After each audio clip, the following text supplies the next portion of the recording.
Hello everyone, my name is Richard Knights and I'm going to talk to you for 20-25 minutes about the tides off South Devon. Now we all know how tides are made. It's an interaction of the sun and the moon. I don't propose to go into that. And we should also know about tidal triangles on charts, and I'm not going to go talking about that. I'm concentrating really about the flow of tides off South Devon. So to start off with, tides are pretty obvious. Conditions like this, we don't want to dive. They're not because tides are involved in this, it's just surface conditions. This is where a force 8 is coming up from the Atlantic, and the beach here at Lanarcombe is not a place that you want to go diving in. Quite differently, here's Eddystone in calm seas, and you can see the dive boat is there ready to put divers in. In fact, there are some divers in. But the tides underneath the sea level are going to affect the way that we dive. So first of all, I'm going to state the obvious, but it's nice to dive in slack water. For those people who like to dive wrecks, then slack water in many cases is pretty well essential. You certainly don't want to dive a wreck like the Main in anything else than slack water. But there are many sites that we can dive in non-slack water, but we need to be aware of the way that the water is moving and the strength of the water. So typically slack water doesn't last long, maybe an hour or so. It depends whether it's springs or neaps, but generally speaking, slack lasts about an hour. And we'll be talking a little bit more about slack in a moment. If you're not in slack water, then clearly divers have to go with the flow. And it can be quite strong in places off South Devon. The shoal ground isn't called the shoal ground for no reason. You can have currents up to 2 knots, which certainly make for a thrilling dive. And most importantly, I really do want to emphasize this, is the people in handling the boat must know the direction and the speed of the way that the currents are going. It's really, really important that the boat handler is aware of the tidal directions, so that they can be there and pick up divers as expected. So let's look at the big picture. We've got high water here in the English Channel, and basically the currents are moving in an easterly direction until it gets to this area here off Brighton, where it meets the water coming off from the North Sea. So what happens here, you get a standoff and you've got slack water here. So at high water in the English Channel, you get slack water off the Isle of Wight. Now for us down in Devon, that isn't the case. We've got quite strong currents at high water which are moving up channel, or it's a flood tide. Now 3 hours later, you've got a very different situation. We now have slack water off Bigbury, off South Devon, and this is where you've got water coming down, going out to sea around here. You've got water still going up the channel, but again it's meeting water coming out of the North Sea. At 3 hours after high water, we've got slack off the Devon coast. Low water, then of course it's an ebb tide, and the water is moving to the southwest, and the slack water has disappeared. You're still getting water going up channel here, and you've got slack water off the Isle of Wight. 3 hours after low water, then you've got another slack, and whereas off Lyme Bay you're getting water coming out and trickling down here, but so far as this area is concerned, it's pretty slackish. Now let's have a look at this in more detail.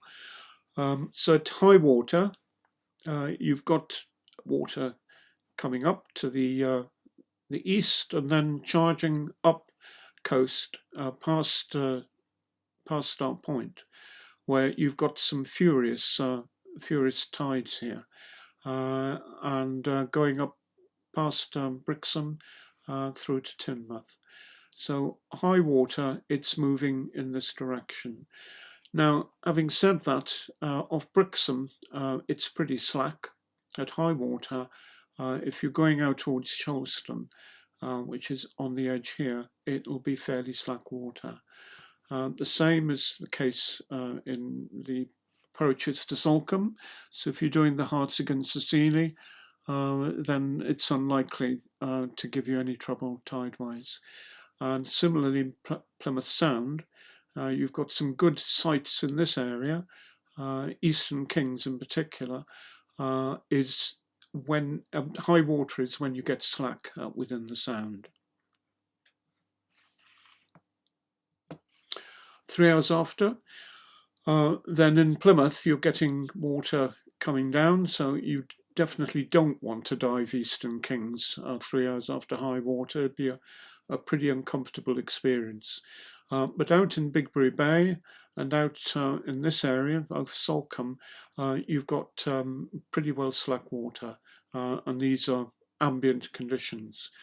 I should point out that the Persia, which is quite close to the estuary, is pretty well diveable at all states of tide, which as divers we all know, and that's because it's quite inshore. It's quite near the shore, so it's not really affected by currents. You note here that there's current coming down off Brixham, so if you're diving Charleston, which we don't often dive nowadays, but be aware that that water could start pushing you towards Bury Head. So if you're shore diving, you must be aware of that. Low water, then as we've seen before, then the water's an ebb tide, so it's flowing out towards the Atlantic, which means it's flowing in a southwesterly direction and a westerly direction once it's past Start Point. Again, you could dive in Plymouth. It's quite slack at low water, and similarly it would be fairly slack off the Hartzigan-Cecily. But around here, as these arrows show, then it will be taking you in a westerly direction. And of course, 3 hours after low water, then you've got slack in Bigbury Bay. You've got water charging up in Plymouth Sound. So again, you really need to be careful diving in the Sound, certainly Eastern Kings, in these conditions. You wouldn't really want to. In Torbay, you can see the water is not really slack within the bay. It's pouring in, but it's pouring in the right direction, so it'll be taking you more inch. You don't suffer much chance of being swept off Bury Head. Around Start Point, you've still got some fearsome currents here. So pretty well at all states of the tide, Bury Head is a case that's not going to give you slack water at any time. So how can we think about this? What I do is think of a clock. So you've got a clock, or it could be a compass with 4 directions. So low water, high water goes in an easterly direction. So if we think of it as 3 o'clock, then the high water will be going in that direction.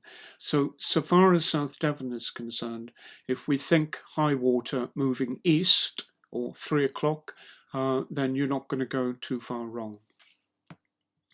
And certainly we can now predict that at low water it's going to be going westerly, so at 9 o'clock or 6 hours later. And then 3 hours after high water you're going to get slack, and 9 hours after high water you're going to get slack.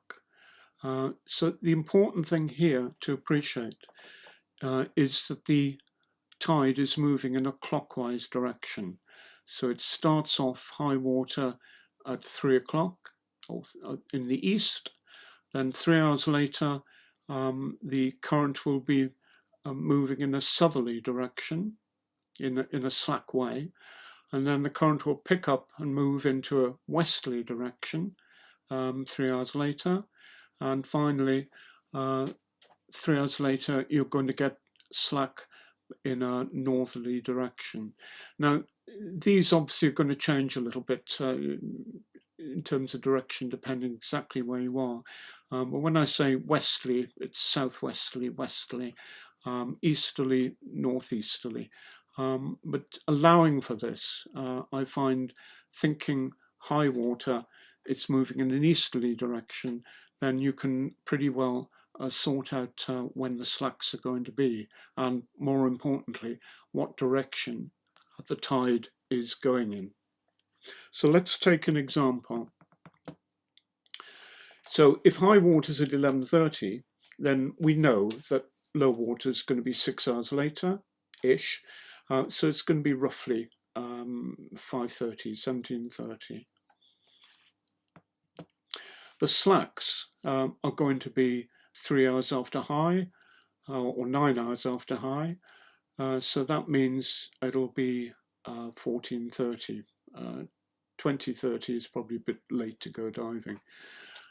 So using this we can work out when's the best time to put divers in. We also know that the slack at 2:30 is going to be moving southerly and then beginning to flow again in a southwesterly and a westerly direction. And that then means that the boat handler can position themselves in the right place to pick up the divers.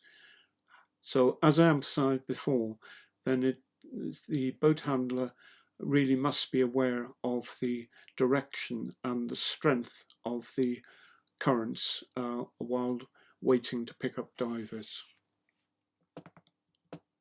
So let's plan a dive. Let's take Eddystone as an example. We know Eddystone very well. There it is. Well, divers approaching. Now, the place that we often dive is what's sometimes called the horseshoe, but it's in this area here. And this is where the lighthouse is. This reef is usually showing above water, but it means that in this place we're pretty well sheltered from most tidal conditions, and it's also quite shallow. But what I want to do is to suggest that we dive here. So this is the so-called southeastern pinnacle, and it's one of the best dives on Eddystone. It's really rather nice. But because it's more exposed to the tide, then you do need to know and plan for the tidal conditions. So that's the plan. We know that high water is 9 o'clock. We know that slack is going to be about 3 hours later. So we're going to dive, let's say 12:30, and arrive on site at midday. That's the plan.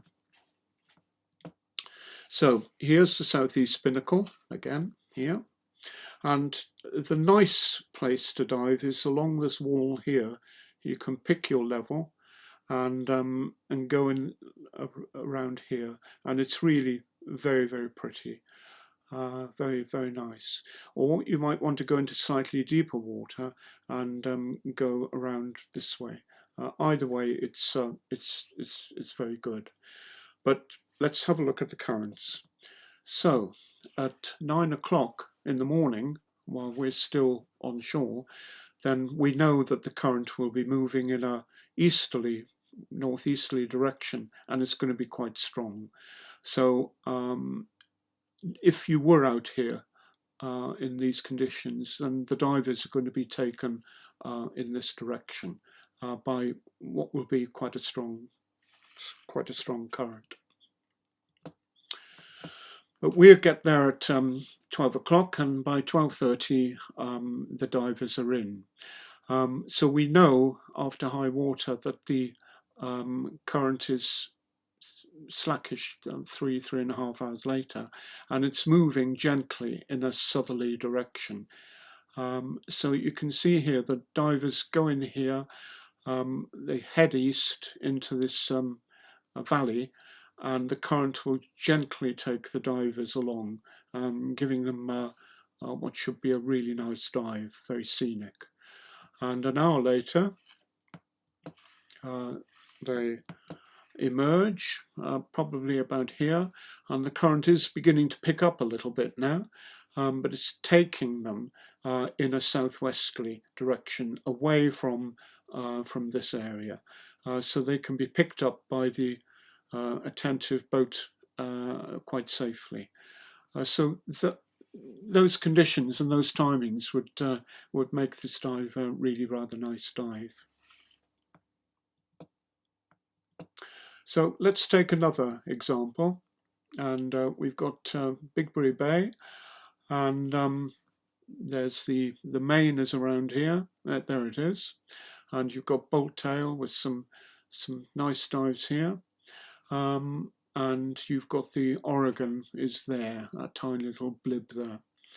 Well, what I want to focus on is a dive that is not often done by the club. It's called Nice Reef, and it's quite a shallow reef, which gives quite a lot of potential. So let's look at it in a little bit more detail. So here we are, we've got Nice Reef, and you can see the chart datum here is about 21 meters. So the depth on the top of the reef is about 25 meters, and off the reef it goes down to about 35, maybe 40 meters. But this reef is large enough to give divers a reasonable dive in reasonably shallow conditions. And you can dive it at slack, and you can dive it at reef when the current is flowing. So let's have a look at this a little bit more detail. So if it's high water, then we know that the current will be moving easterly, in an easterly direction.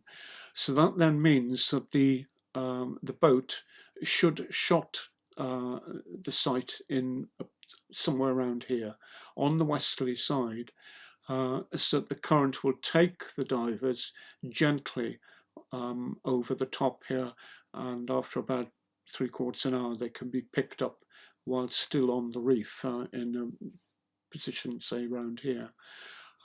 So at high water, shot accordingly.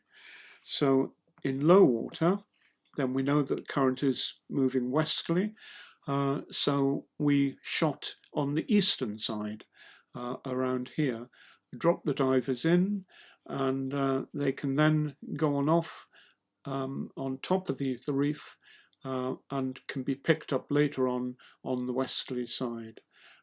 So in either case, you could dive Nice Reef quite nicely. And of course in slack it doesn't matter. In